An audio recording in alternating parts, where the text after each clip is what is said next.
This is Investment Perspectives with Brad Kimes. Daily live streaming interactive featuring Mrs. Backup. Subscribe, hit the notification, smash the likes. Now, here's Backup Brad Kimes. Come on in. Good morning, everybody. Welcome back to Investment Perspectives. We are going to talk about the Interledger Protocol, the iLP, and the W3 Consortium. I want to thank David Hamilton for giving us this information and letting us run with it. These gentlemen in the deep dive room, along with Mickey B. Fresh and the rest of the crew, are just remarkable, and it is the time to have this conversation. Again, we have talked about the W3 Consortium and the iLP before.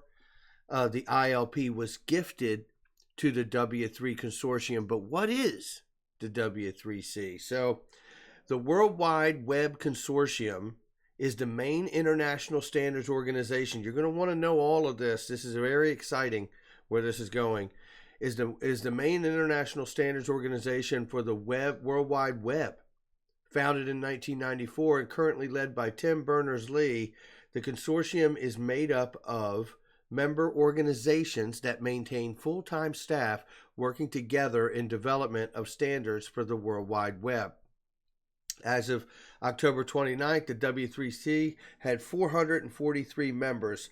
W3C is also engaged in education and outreach, develop software, serves as an open forum for the discussion for the web. And you can read the other information, but I think you're getting it right here. This is the organization that deals with the standards and practices and rules of the internet for the planet. All right, there we go. So now we've covered that before, but stay with me. We are going to touch on some important information that really shows where everything is headed here. This is the w3.org website. I encourage you to go check that out. There's tons of different information you can search there. And this is an article that was put out on Medium and medium.com. And if we go back to I'm going to read this one section here because it's really relevant.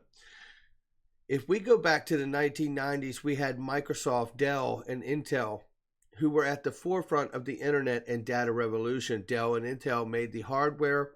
Microsoft produced the software. Back in the day, the richest people on this planet were the ones that had the most gold.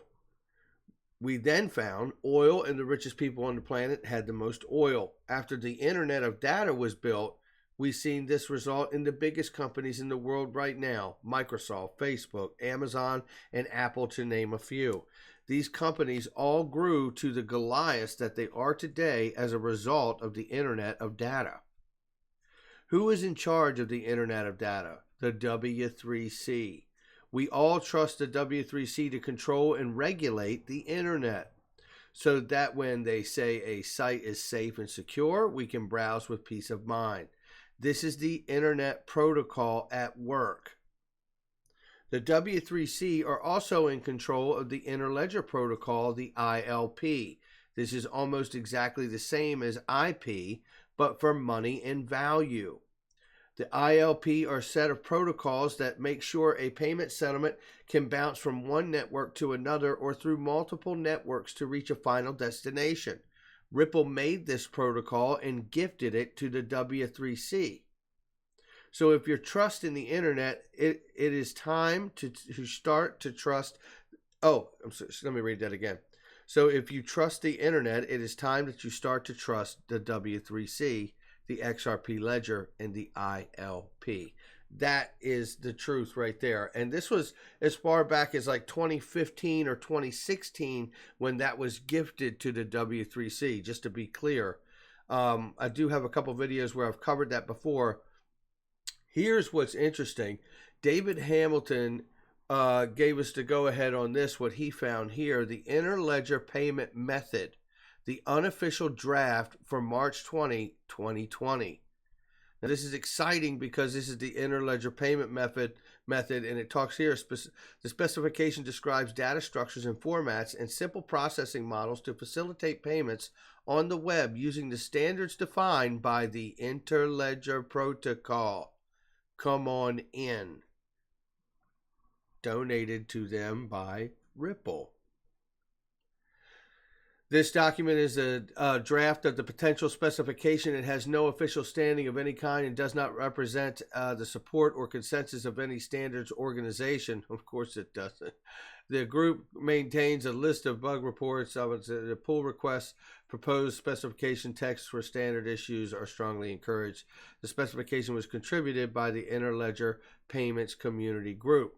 Now you go down here, and I'm going to read this section and then just let you see the outline, because it's a lot of computer programming speak and whatnot, and you can take a look at it yourself as well. So the specifications defines the Interledger payments method for use. For instance, the payment request API with it merchant can request a payment that follows the Interledger standards.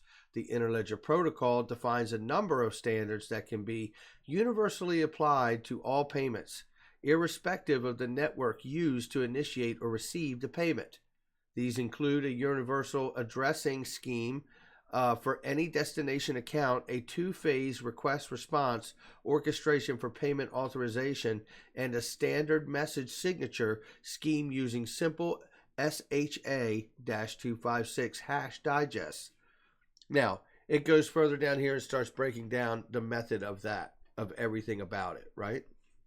So you have the payment method, the model, the interledger addresses, condition, fulfillments and errors, payment pointer, 3.4 flow, the interledger request dictionary, interfacing with payment handler, and then the interledger response, and then the interledger error, conformance, security and privacy considerations, and then your references at the bottom of the site here. So this is really exciting because we are seeing this is as recent as March 20th, the unofficial draft for the Interledger payment method.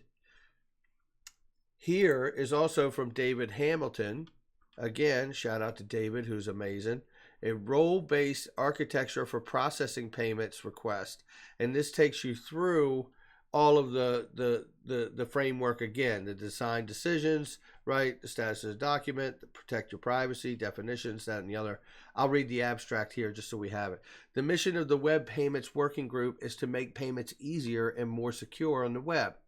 The group is chartered to develop multiple technologies. This document describes an architecture and a set of roles in that architecture that together facilitate the group's mission. This intentionally describes components by their role, acknowledging the different implementations may result in multiple roles being adopted by a single system component. No specifics are defined about how the functions of each role will be fulfilled beyond the internal algorithms that each must execute. Specific interfaces may be described in detail in accompanying documents that define how these roles are implemented in those contexts.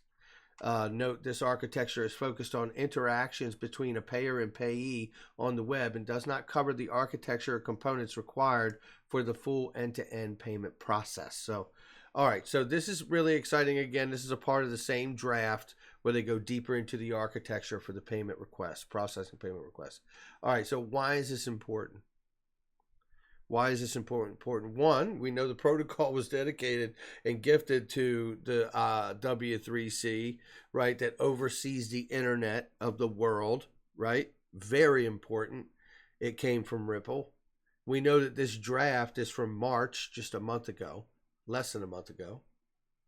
We also know that the impact of being able to have the iLP in place to begin to exchange value across many different networks and payment methods and providers does this, the velocity of money.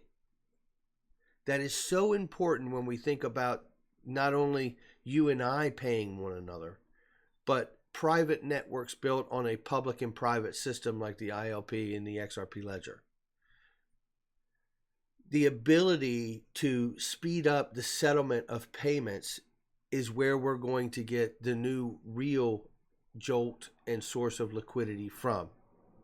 Yes, you will get liquidity from putting up good assets and being able to collateralize against them like they've done coming out of any economic storm. But the real advantage today is to get all of those assets placed on the ledger so then you can actually get the benefit of the velocity of money to go with it, whether it's just you and I sending $5 to one another across the internet, or whether it's countries sending large volume payments across the network together. It all points to that solution, that end game solution. What is the velocity of money and why is it so important? The velocity of money is a measurement of the rate at which money is exchanged in an economy. It is the number of times that money moves from one entity to another. It also refers to how much a unit of currency is used in a given period of time. Simply put, it is the rate at which consumers and businesses in an economy collectively spend money. The velocity of money is usually measured as a ratio of the gross domestic product, known as the GDP, to a country's M1 or M2 money supply. Now let's just clean this up. So everybody understands the different levels, M1, M2, M3 money supply are measurements of the United States money supply known as the money aggregates. M1 including money in circulation plus checkable deposits in banks. M2 includes M1 money plus saving deposits less than $100,000 and money market mutual funds. M3 includes M2 plus large time deposits in banks. So M3 is basically all the money, and M1 and M2 are delineations between the money there again. So this really cleans things up here. I got to be honest with you. You know, this is exciting to me because that draft came out just a couple weeks ago. And it tells me that we are about to see at some point the integration and the practical application of the iLP make its way into the use of the internet. I can't help but feel like when I hold XRP, I own a piece of the internet of value. All right, guys, that's going to do it for me. The World Wide Web Consortium and the gifted iLP, which, by the way, as a side note, was just recently made interoperable with the Ethereum network. Pretty darn interesting stuff, so it can also interact with the XRP ledger. This is really great stuff, guys. Hit the like and subscribe. Share this content if you like it with people you know, and let's get this audience grown. Let's keep this thing going. We will see you at 12 p.m. today on Investment Perspectives. I hope you guys all have a wonderful day, and I will catch you guys on the next one.